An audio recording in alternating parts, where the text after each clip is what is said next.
Right breaking news చూస్తున్నాం. నాగర్ కర్నూలు జిల్లాలో SLBC tunnel ప్రమాదంలో 8 మంది ఆచూకీ ఇంకా తెలియలేదు. రెస్క్యూ ఆపరేషన్స్ కొనసాగుతూనే ఉన్నాయి.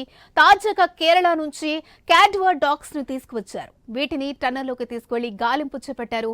కేరళ సునకాలు సొరంగంలో 3 స్పాట్స్ ను గుర్తించినట్లుగా చెబుతున్నారు. ఆ 3 స్పాట్స్ పై ఫోకస్ పెట్టిన రెస్క్యూ బృందాలు అక్కడ తవ్వకాలు చేయాలని చూస్తున్నాయి.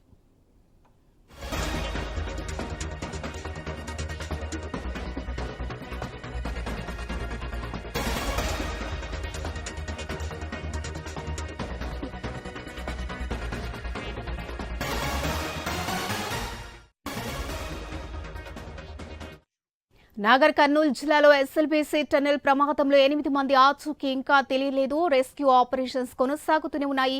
తాజాగా కేరళ నుంచి క్యాడ్వర్ డాగ్స్ ను తీసుకొచ్చారు. వీటిని టన్నెల్లోకి తీసుకువెళ్లే గాలింపు చేపట్టారు. ఇక కేరళ సునకాలు సొరంగంలో 3 స్పాట్స్ ను గుర్తించినట్లుగా చెబుతున్నారు. ఆ 3 స్పాట్స్ పై ఫోకస్ పెట్టిన రెస్క్యూ బృందాలు అక్కడ తవ్వకాలు చేయాలని చూస్తున్నాయి. రైట్ డీటెయిల్స్ మా ప్రతినిధి వెంకటేష్ అందిస్తారు. వెంకటేష్,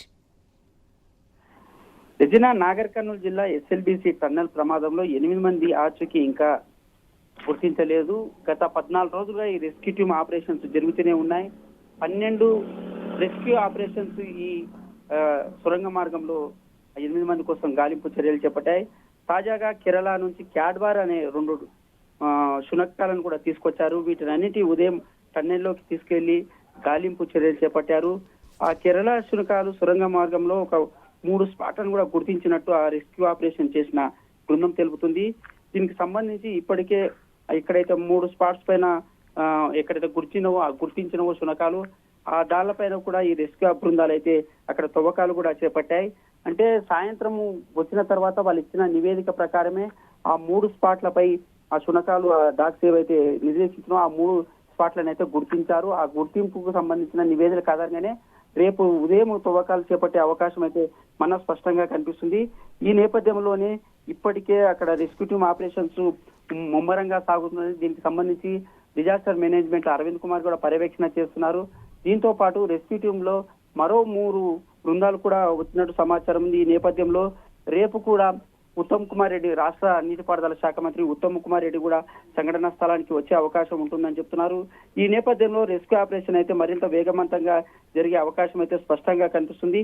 ఇప్పటికే 14 రోజులుగా జరుగుతున్న ఈ రెస్క్యూ ఆపరేషన్ లో ఒక్కొక్క మెట్టు వెళ్తూ ఉన్నారు. దానికి సంబంధించి ఏదైనా అంటే ఆటంకాలు కనిపిస్తే దాన్ని ఎదుర్కొనే శక్తి ఎలా ముందుకెళ్లాలనే ప్రణాళికలతో ముందుకెళ్తున్నారు.